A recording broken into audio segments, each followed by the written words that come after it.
Bishop Mary, distinguished guest, my fellow Synod delegates.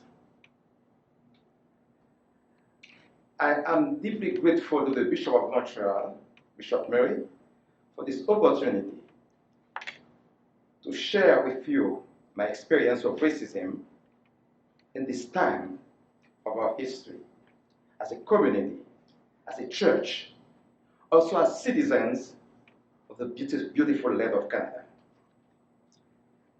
I will be speaking to you for 30 minutes, please, 30 to 40. Please bear with me.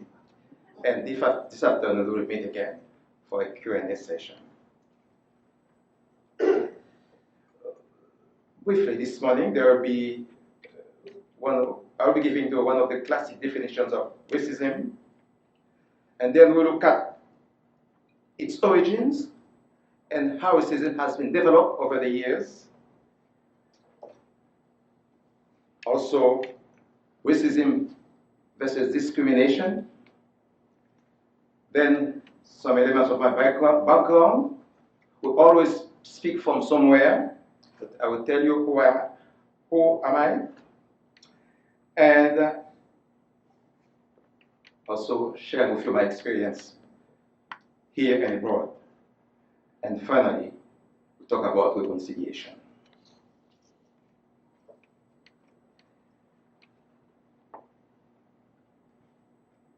Nobody can really talk about racism without thinking of three names of our time: Martin Luther King Jr., Nelson Mandela, and our Desmond Tutu. Those three are well known for their position against racism. And my first quote this morning is from Nelson Mandela, in conjunction with the video we just saw. No one is born hating another person because of the color of his skin, or his background, or his religion. People must learn to hate. If they can learn to hate, they can be taught to love. For love comes more naturally to the human heart than its opposite. This is from Nelson Mandela. Now, a classic definition of racism. One of them.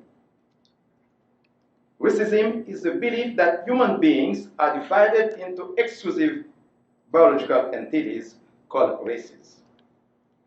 Each particular race has its own physical looking, intellect, morality, culture, and behavior, and that some of races are superior to others. And to make the matter worse, there are institutions that are involved in perpetrating discrimination based on race. That leads to more moral inequalities in areas such as wealth and income, education, health, civil rights, and so on. So racism became part of our institution. And the intersection of political, economic, and social systems perpetuates the inequalities that oppress a race to the advantage of another. That is what we call systemic racism. And brothers and sisters, make no mistake about it. Systemic racism is present in our institutions today. But how does it begin? Where is racism from?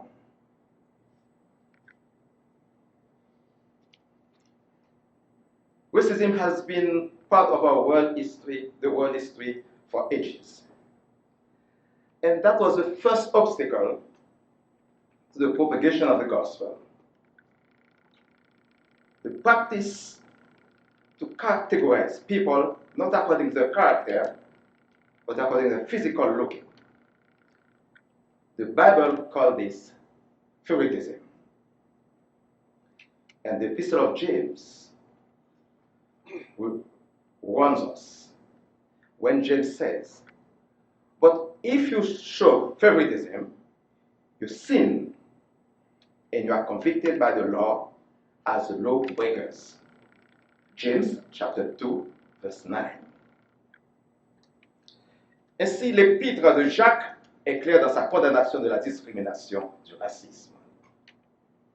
Jacques chapitre 2, verset 1 nous dit, « Mes frères, ne mêlez pas à des considérations de personnes la foi en notre Seigneur Jésus-Christ glorifié. » En un mot, Jacques nous dit de ne faire exception de personne dans la prédication et le vécu évangélique.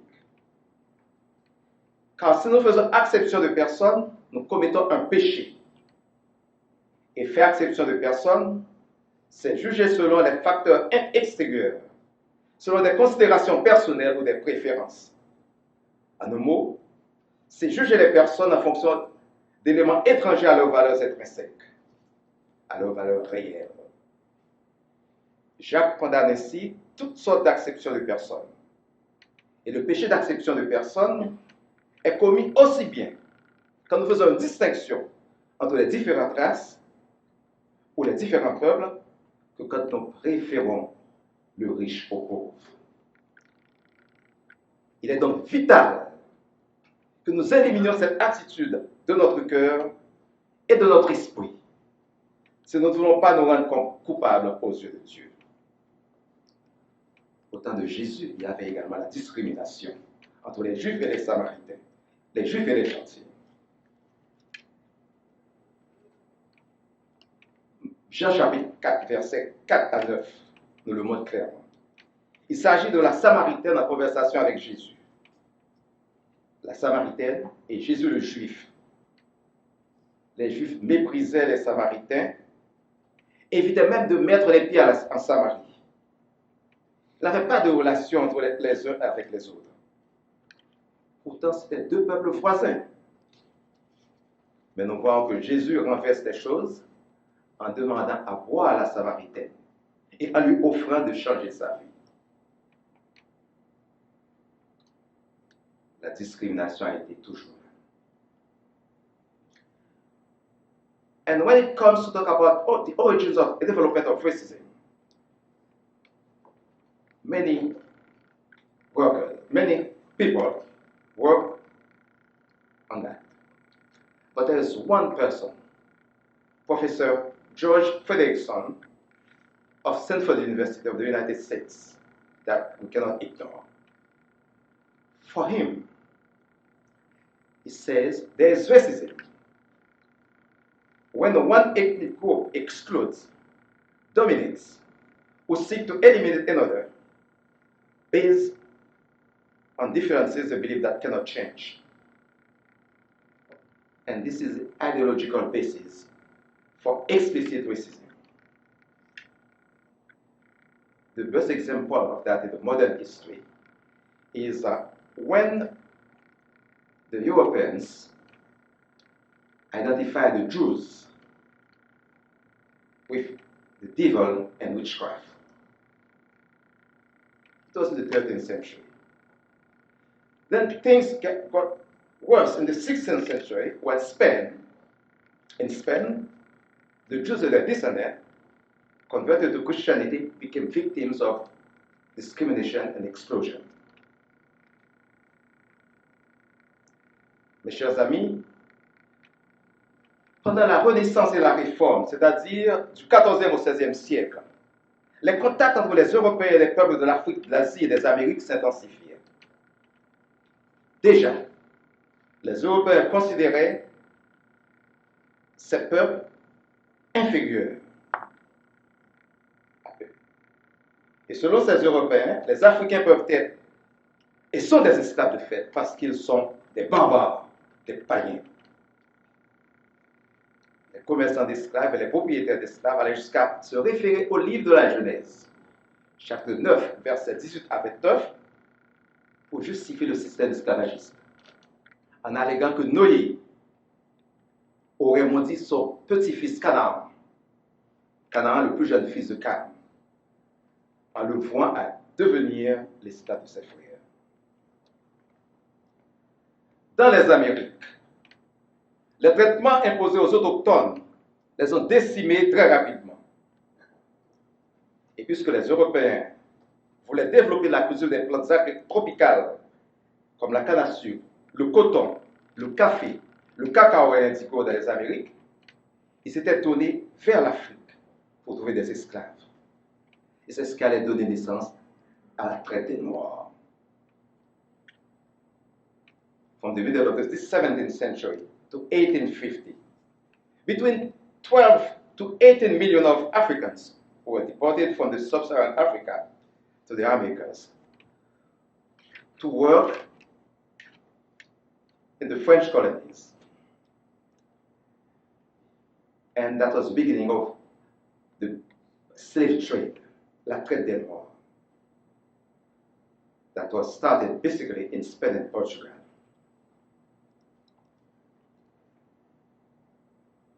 Over the years, my ministry has taken me to several places around the world. From July 1996 to December 2004, Africa, which is, for me, the most hospitable continent in the world, was part of the region I visited regularly. At every trip, I was learning something new. Every day I was there, I came across some harsh realities, some challenging facts and discoveries. But in 1997, during a visit to Ghana, working at that time for the National Church, the Anglican Church of Canada, our church had a partner called St. Nicholas Theological College that was based in Cape Coast. So the principal came to the hotel, took me to Cape Coast for 2 days. The second day, he said to me, Oje, I want to show you something. He took me to a place called Elmina Castle. Some of you have visited that place. It was a church, an old church, with a back door open to the ocean. That place was also a slave market. It was a church and a slave market. The slave traders used to come, park their ship, and the slaves were packed in front of the church. The traders arrived, chose their slaves, led them to the sacristy where the cashier was, and paid. And each slave had to bend under the counter to go to that back door that opened to the shipwreck. It was shocking. As a descendant of slaves, I was fully aware that Christianity was not innocent in enslaving my ancestors. But I did ignore that very close and direct implication with the slave trade on the ground.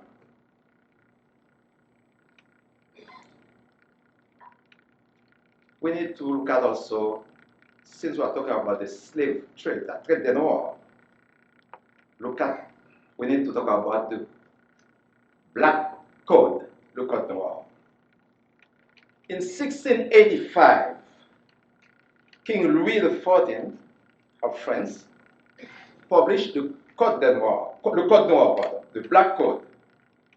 It was a decree defining the conditions of slavery in the French colonies. That decree mandated that slaves could be converted to Christianity. Also, that decree established physical punishment for rebellious slaves.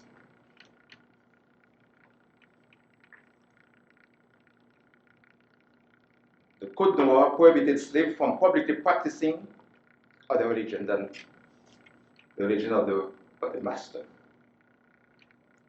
And also the first article of that decree ordered expulsion of all Jews from the French colonies. In the Black Code, the slaves were considered as personal properties and immune from seizure. The slave was criminally liable, but was denied its true civil personality. The Black Code, Code Noir, permitted physical punishments for slaves and provides for disfigurement by branding with iron, as well as by death penalty. Runaway slaves were disappeared for about a month were to have their ears cut off. If there's a second runaway, the slave will get the hamstrings, the tendons of the back of his neck cut. Should be a third one, the slave will be put to death. That is the Black Code, ça c'est le code noir. L'esclavage également au Canada. Au début du XVIIe siècle, les colons ont introduit la pratique de l'esclavage à la Nouvelle-France. Pendant environ 2 siècles, des milliers d'autochtones et d'Africains noirs ont été achetés, vendus, troqués ou hérités comme propriété privée au Canada. Les esclaves provenant des tribus autochtones étaient connus sous le nom de panis, P-A-N-I-S. Et les esclaves africains venaient surtout du Madagascar et de la Guinée. Des milliers d'esclaves africains ont été amenés au Canada par les loyalistes. Les loyalistes, ce sont les Américains qui étaient fidèles à la couronne britannique lors de la Révolution américaine. Il faut peut-être se rappeler que la loi impériale de 1790 avait autorisé les loyalistes à apporter des nègres, des meubles pour la maison, des ustensiles pour l'élevage et des vêtements, sans avoir à payer de taxes sur ces biens. Selon cette loi, ces biens mobiliers ne peuvent être vendus qu'après un délai d'un an suivant leur entrée dans la colonie. Parmi ces biens mobiliers, il faut compter les esclaves. Ainsi, dans les années 1790, il y avait entre 1200 à 2000 esclaves dans les maritimes, au Nouveau-Brunswick, Nouvelle-Écosse et du Pointe-du-Nord. À peu près 300 esclaves dans le Bas-Canada, qui est le Québec actuel, et environ 700 dans le Haut-Canada, l'Ontario actuel. Au Canada, comme partout ailleurs, les esclaves n'avaient aucun droit, ni liberté. Ils étaient traités avec cruauté par leurs propriétaires. Ils étaient torturés, souvent assassinés. Les femmes esclaves étaient souvent violées. Les membres des familles d'esclaves étaient régulièrement vendus comme des choses. Je vous donne un très bel exemple d'une annonce parue dans le Québec Gazette le 12 juillet 1787. Et je lis pour vous. It was in English. For sale, a robust negress, active and of good hearing, about 18 years old, who has had smallpox, has been accustomed to household duties, understands the kitchen, knows how to wash, iron, sew, and very used to caring for children. Listen, that she can adapt itself, not herself, itself equally to English, French, German family. She speaks all 3 languages. Quote. Et tenez-vous bien, celui qui allait devenir le premier évêque anglican de ce pays, du Canada, Charles Inglis, était recteur de Trinity Church Hall Street, là où j'ai travaillé pendant 6 ans.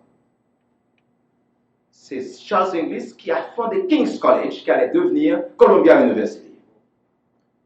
Tenez-vous bien, il était propriétaire d'esclaves pendant qu'il était à New York. Dans une étude commandée par Columbia University en 2018 et conduite par Caroline Frost et David States, on a découvert que Charles Inglis appuyait l'esclavage à partir des annonces placées dans les journaux new-yorkais pour retrouver des esclaves fugitifs. Inglis a été la première personne à lancer une annonce dans le journal offrant 20 shillings à quiconque lui ramènerait son esclave Dick, âgé de 19 ans, qui avait pris la fuite. Pour beaucoup, Charles Inglis croyait que l'esclavage des Noirs faisait partie de l'ordre naturel. Heureusement, l'esclavage a été terminé, côte à côte, au Canada en 1834, avec la promulgation de la loi de l'abolition de l'esclavage par le Parlement britannique.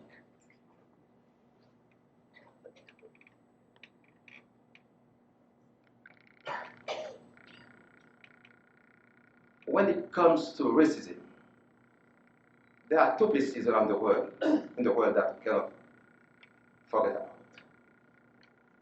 Germany and South Africa. It is well known that the 19th century has been the golden age of nationalism and imperialism,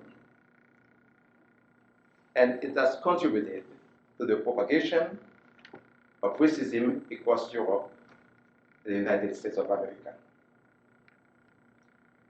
That has fueled racism in Germany, and we know Hitler Initiative, the Nazi movement, and the Second World War. That lasted 6 years, from September 1st, 1939 to September 2nd, 1945. During those 6 years,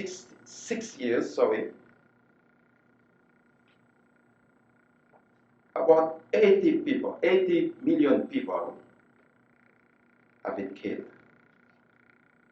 and including 6,000 Jews.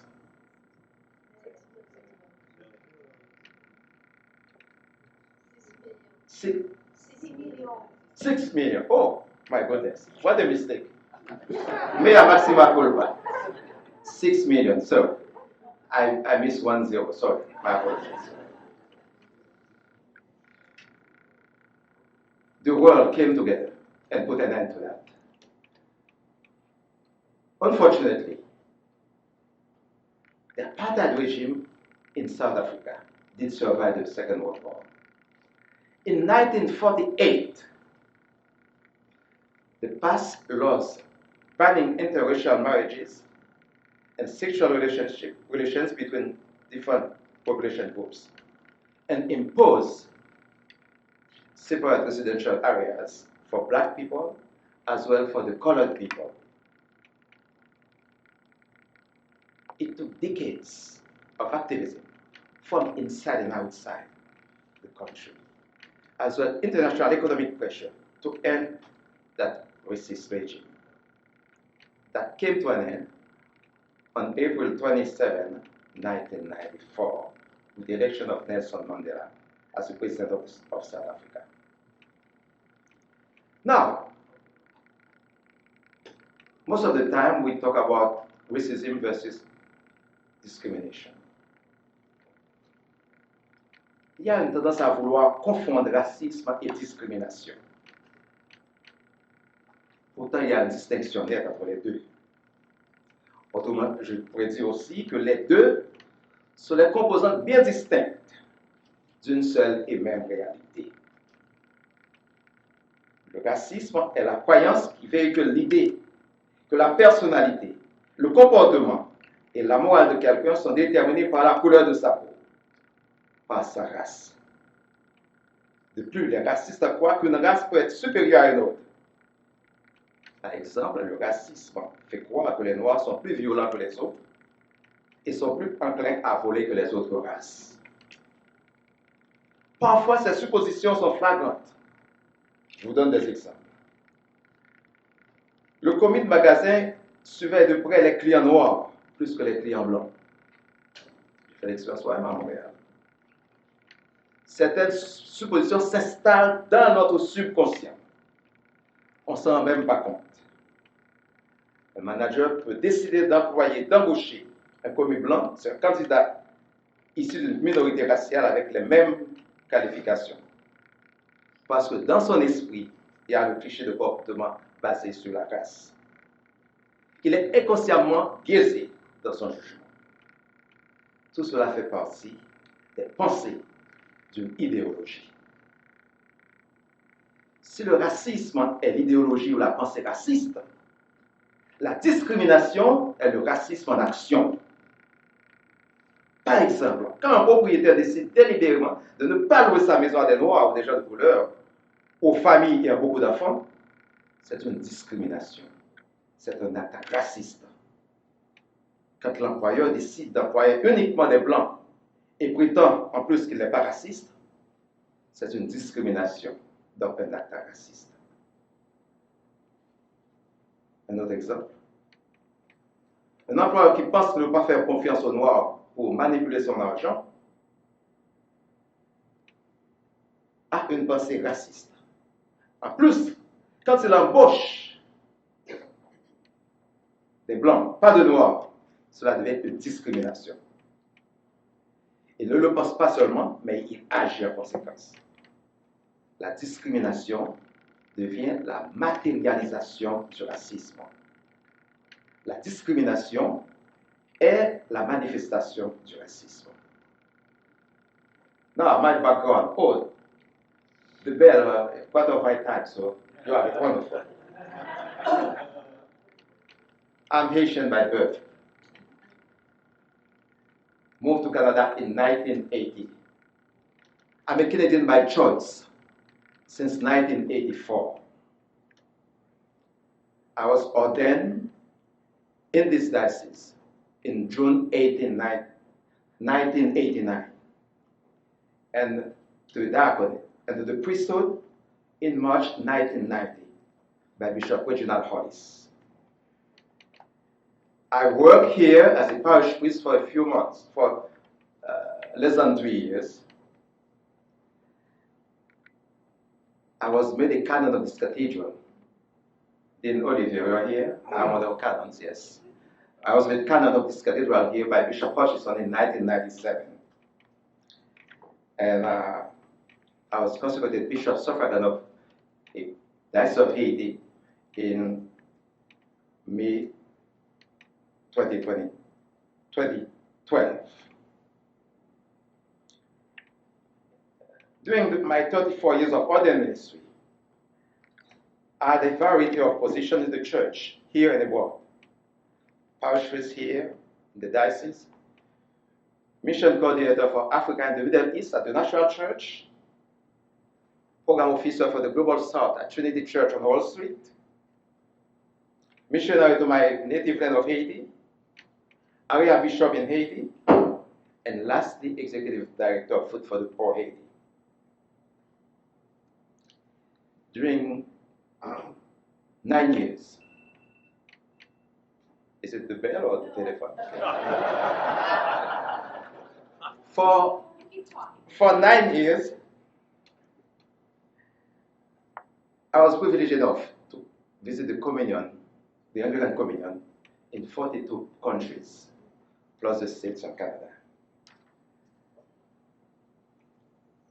But before that, where I'm from, and listen carefully, I'm going to say, I'm a country boy. When I was 5 years old, our parish priest go up to the mountains where I was born. And my father was a warden of that small church for 28 years. There was a new priest in 1961. And they used the priest, when the clergy come, they have to spend the weekend. They used to come to my house. The priest arrived, first weekend in that small church, arrived on Friday morning, during the day, spend the weekend, When he was leaving on Monday morning, he prayed with us and called my mother and father and said to them, stop buying properties and livestock with the money. Send the children to school, to the city. So I ended up in the city. I was 5 years old. The first day at school, I was called the rural boy. The boys from the city, you know, were making fun of me. I got mad. I went back home, and I was with my uncle, my mother's brother. He said to me, you have to fight back. But it was only me against about 10 of them. After 2 weeks, I made up my mind with a very simple thought. I said to myself, let me focus on what I was in the city for. I was there for school. Let me focus on what the teachers were doing. Let me focus on what I was in the city for. So I did. It was an Episcopal school. At the end of every trimester, the priest used to call a meeting of the parents to come with the children to get the marks. Christmas, December 1961. Big surprise. The country boy was the head of the class. He was rural, short and small. And some parents from the city boys took offense and challenged the children to do the same. Third trimester, the same game. And started having friends now. Later on, I moved from my city to the capital city, to Port-au-Prince, for high school. Some of the friends were making fun of me, who were with me in Port-au-Prince. And now, coming from the countryside, they say, oh, coming to Port-au-Prince. The country boys, the rural boys, they are in Port-au-Prince now. I was laughing. I've been through it before. And my friends started complaining. I said, come. This is what I did when they were challenging me. You are in Port-au-Prince for schooling. Be focused on what you are here for. And it worked for them. From Port-au-Prince, I moved to Montreal in 1980. That's where I was going to meet with real racism. After about a week, I had a good friend. We talk about Montreal. It was in summer, August 1980, sorry. He said to me, you see how the city is nice? But also there is racism here in this city. I smiled, and he said, oh, I can make an appointment for you to see racism. I said, fine.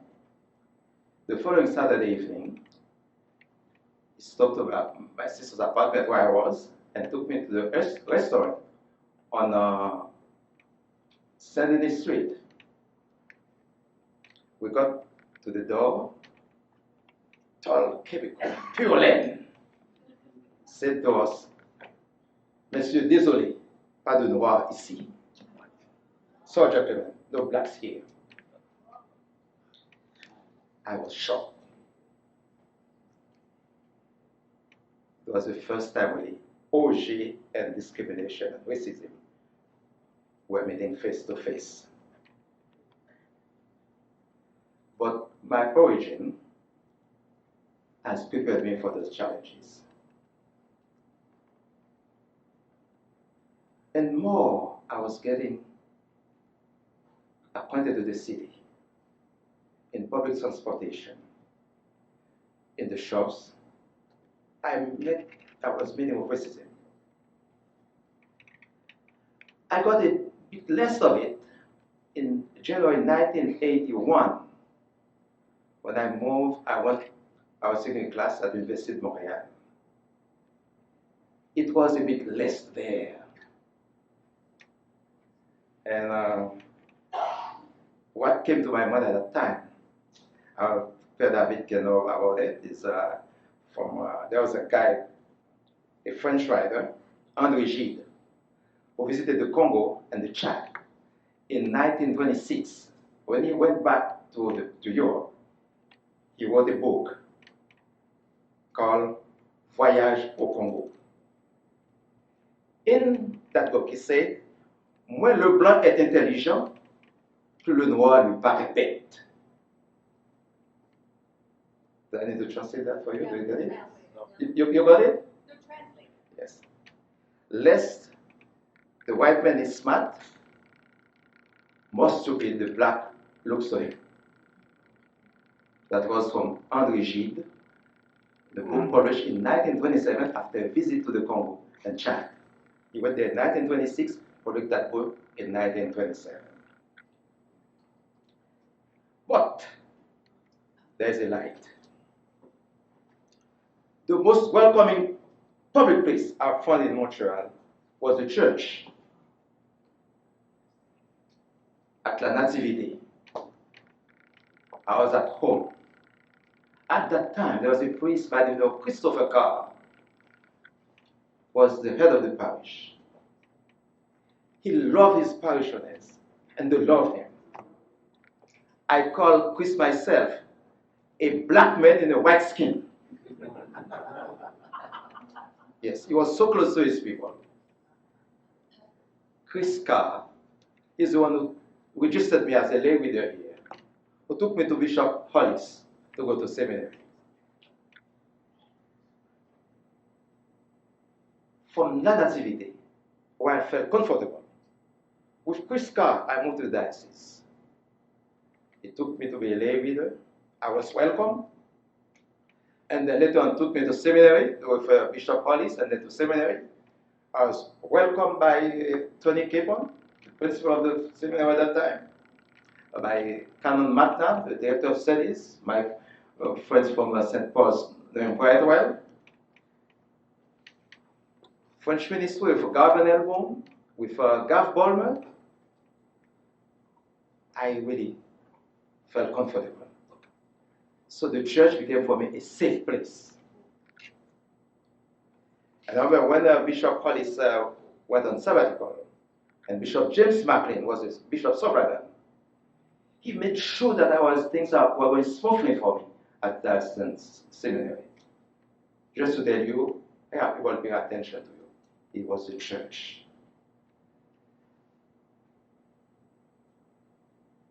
During my studies, I did my field work at St. Lawrence Church in LaSalle. Again, another safe place for me. People were so welcoming. That's one of the sisters here this morning. Yes, all right. So, in the midst of racism in the city, I found a safe place. That was the church. When the time came for ordination, I was treated equally like the white classmates. 2 months before ordination, Bishop Hollis called all of us in and told each of us where we were going to work. He said to me, "You are going to work with Father Lontardi, the parish of, it was a two-point parish, St. Margaret's, Mascouche, and St. Ignatius, Montreal North." And he said to me, "Lontardi is expecting a telephone call from you." I called Lon, we met, he said, "Welcome." I was very impressed by him. Evangelical guy and straightforward. With Lon, so for those of you who know him, what you see is what you get. That was Lontardi. He took good care of us, of my family and myself.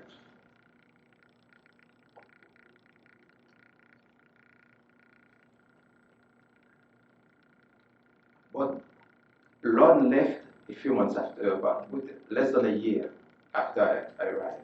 He moved from Montreal North and Mascouche to St. Mary's Kirkland. I spent about 3 months alone in the parish, so I got time to get closer to people.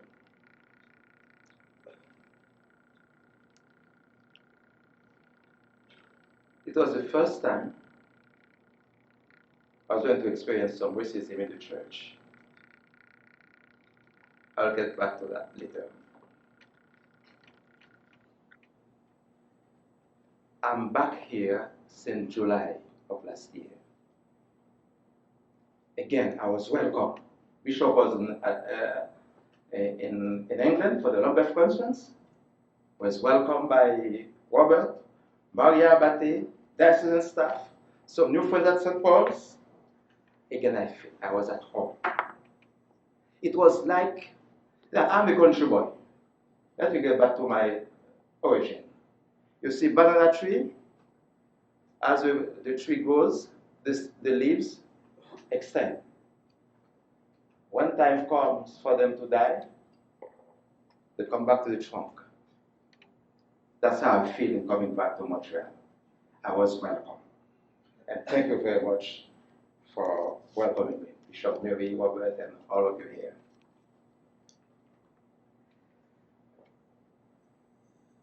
The Diocese of Montreal has been for me that place where I can see light in the dark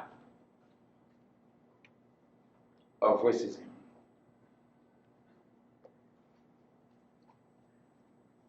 You have done it for me. You have done it for others. Today you are doing it even better. When I arrived here 43 years ago, 1980, this diocese was still welcoming. I said that to everybody. But the only obstacle was only English-speaking diocese. What I discovered when I arrived last year, we have a bilingual diocese with a lot of diversity. Look around this room. Look at the leadership of the diocese. Diversity is there.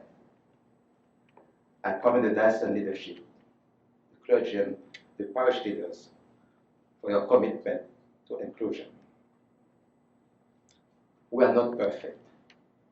The church is not perfect. As they say in Latin, Ecclesia semper reformanda est. The church is always to be reformed. The church will be perfect when Christ comes again.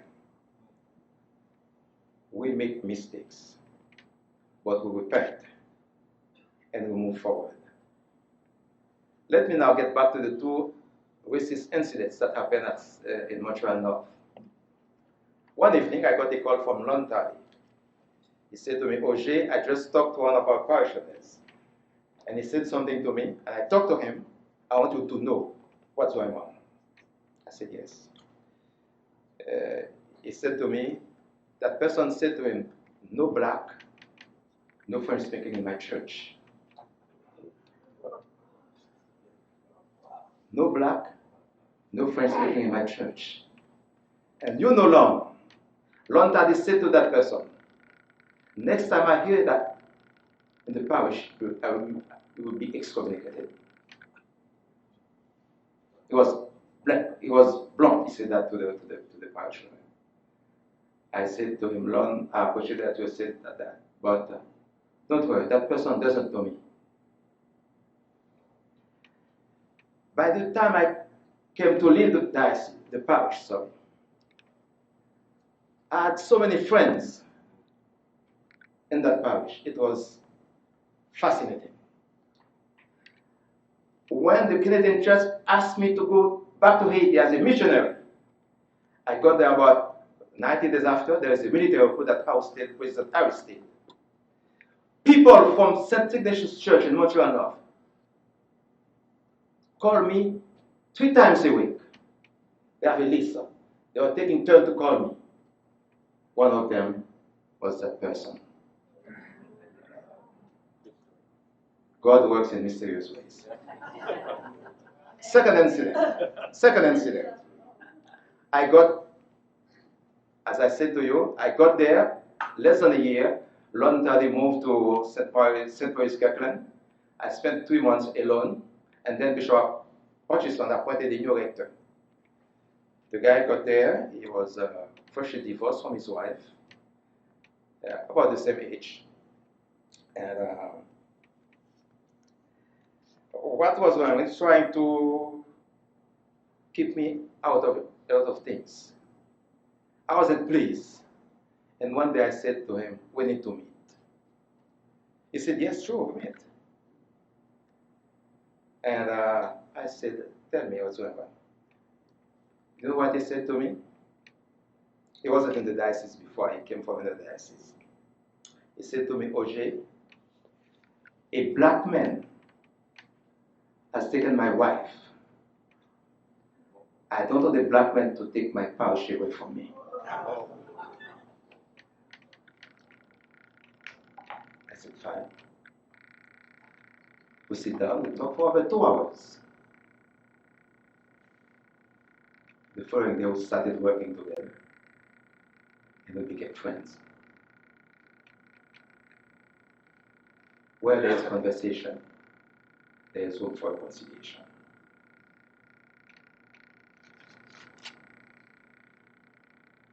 Racism is not only between black and white. Il y a aussi ce que j'appelle la discrimination interraciale ou intraraciale, pas intraraciale ou intraethnique. Et c'est pas grave de voir les gens de même couleur de peau pratiquer des discriminations contre l'un contre l'autre. Et nonobstant ces 2 incidents, à Montréal-Nord, je n'ai jamais rencontré, subi d'actes racistes, que ce soit dans ce diocèse, que ce soit à l'Église nationale de Toronto, ou bien à Trinity Church à New York, ou bien à la Chambre des évêques de l'Église épiscopale du diocèse de New York. Jamais. Tout ce que j'ai eu comme discrimination pendant 34 ans de ministère sont venus des gens ayant la même peau que moi, la même couleur. Donc les discriminations intraraciales, intraethniques existent. Donc, voyons, il y a eu la Deuxième Guerre mondiale. Les Blancs tuaient les Allemands tuaient les nazis, et les nazis tuaient les Juifs. Et 80 millions de personnes, 6 millions de Juifs. I got it right this time. 6 millions, sorry, not 6. Mais également, au Rwanda, en 1994, 800 000 personnes noires ont été tuées par des Noirs.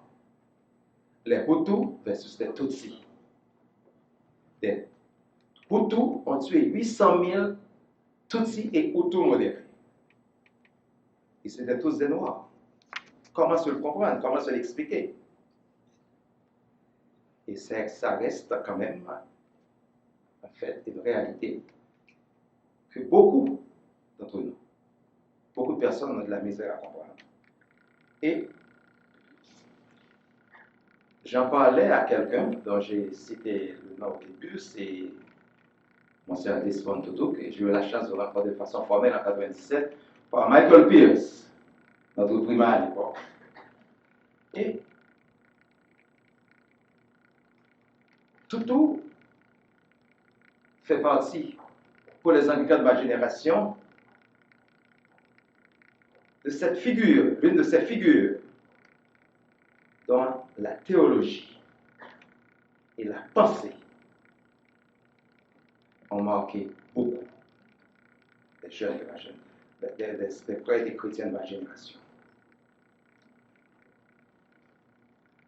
Je l'ai rencontré une fois, c'était en 2003, dans sa résidence secondaire à Soweto, et connaissant le travail qu'il avait fait. Et à ce moment-là, j'étais à New York, j'étais pris dans le dialogue sur la sexualité humaine entre les églises africaines et l'église américaine, et j'ai été le voir pour m'orienter comment parler aux archevêques et évêques africains. Et il m'a dit, ce qu'il n'avait pas très bien compris, c'est parce que il n'a pas compris que quand quelqu'un a été discriminé, doit cette personne discriminer contre d'autres. Il m'a dit, OG, when you have been through discrimination yourself, you cannot and should not discriminate against other people. Vous avez été victime de la du racisme, de la discrimination, n'allez pas discriminer les autres. Et il m'a dit, le Rwanda, ça reste un cas mystère pour nous. Nous ne comprenons pas que des Noirs se sont entretués. Et, mes chers amis, le message que nous devons regarder aujourd'hui comme chrétiens, c'est essayer de pratiquer dans notre vie la règle d'or. Et c'est tout ce que vous voulez que les autres fassent pour vous. Faites-le vous-même pour eux. Voilà la loi et les prophètes. Always wear the golden rule. In everything, do to others as you will have them do to you. For this is the law and the prophets. Matthew chapter 7, verse 12. Now, reconciliation to finish. Martin Luther King Jr. said, the end is reconciliation. The end is redemption. The end is creation of the beloved community. The end of what we are doing today should be reconciliation. Today, diversity is everywhere in Quebec and in Canada. Today, when the diocese open, a diverse, that means a lot. Our diversities are enriching our church and lead us toward the creation of beloved communities locally.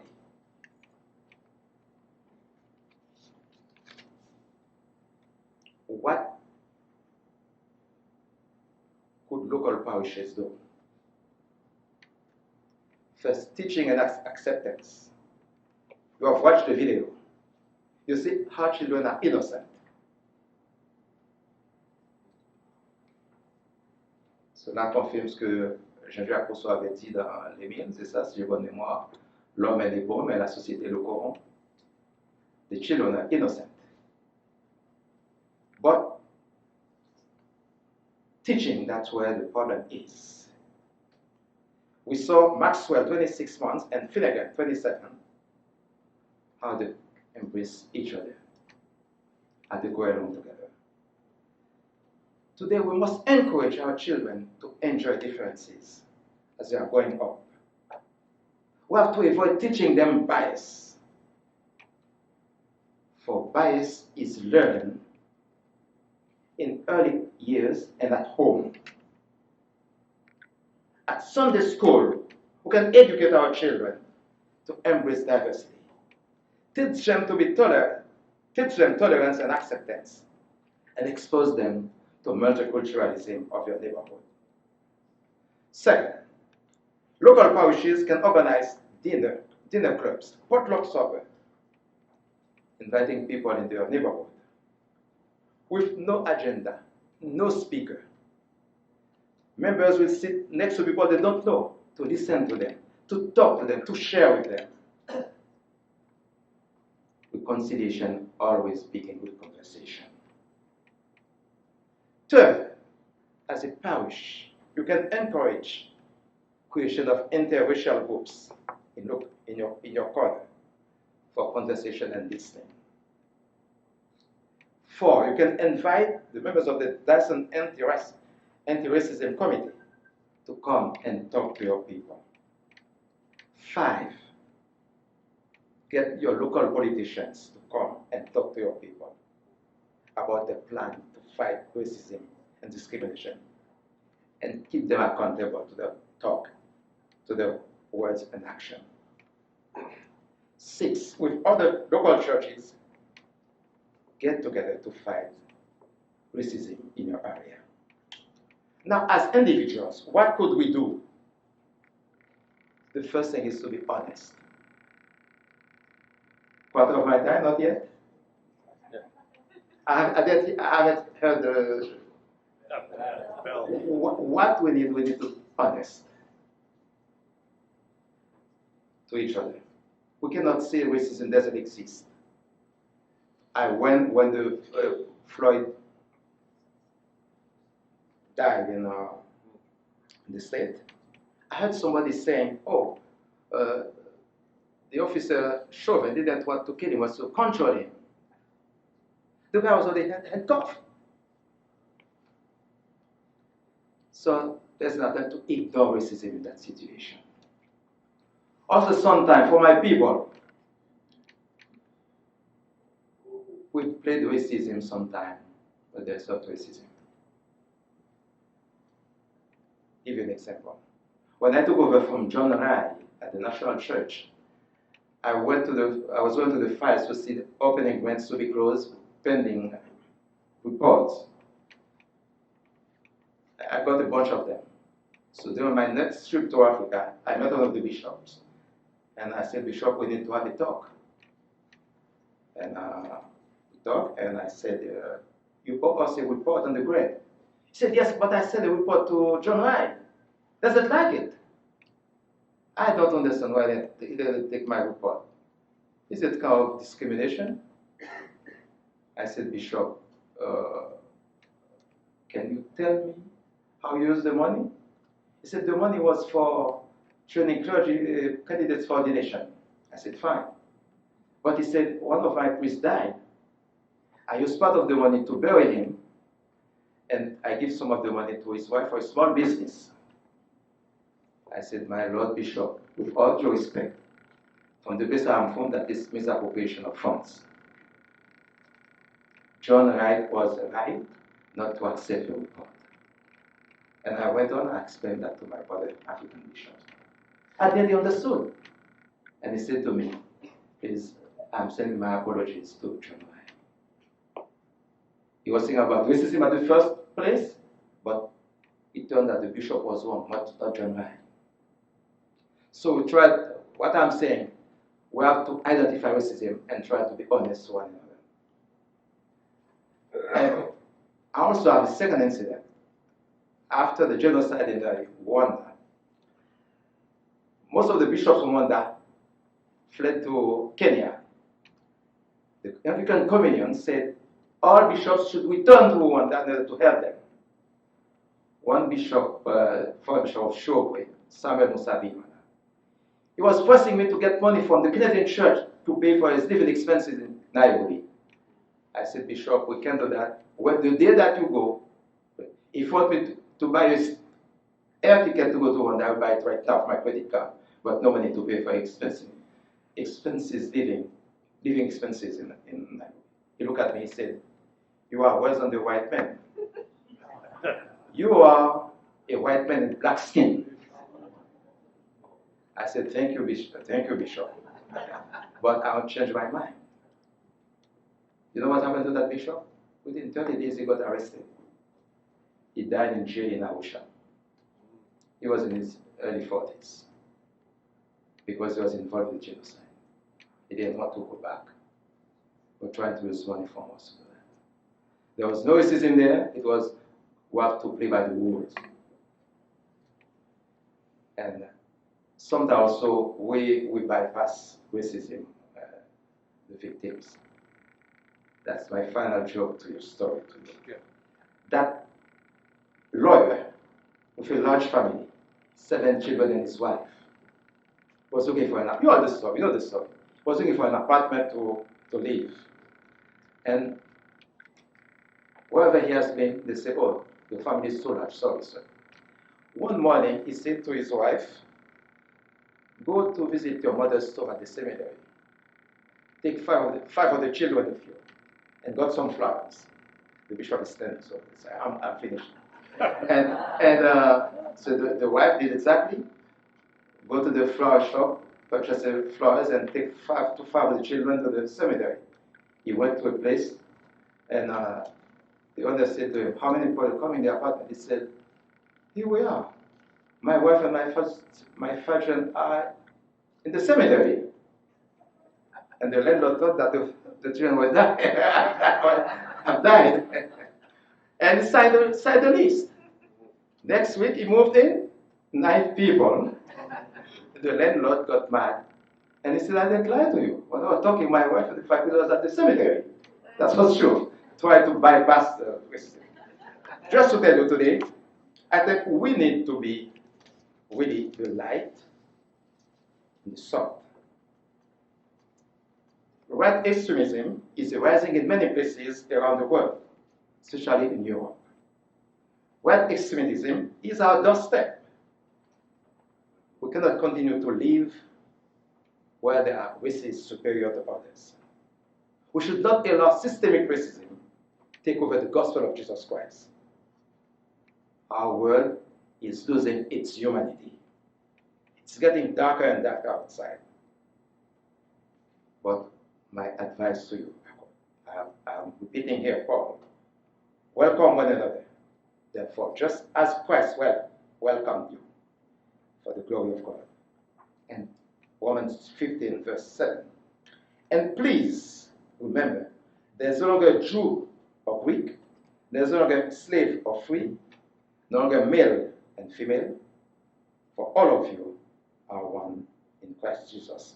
Galatians 3:28. Thank you very much for attention.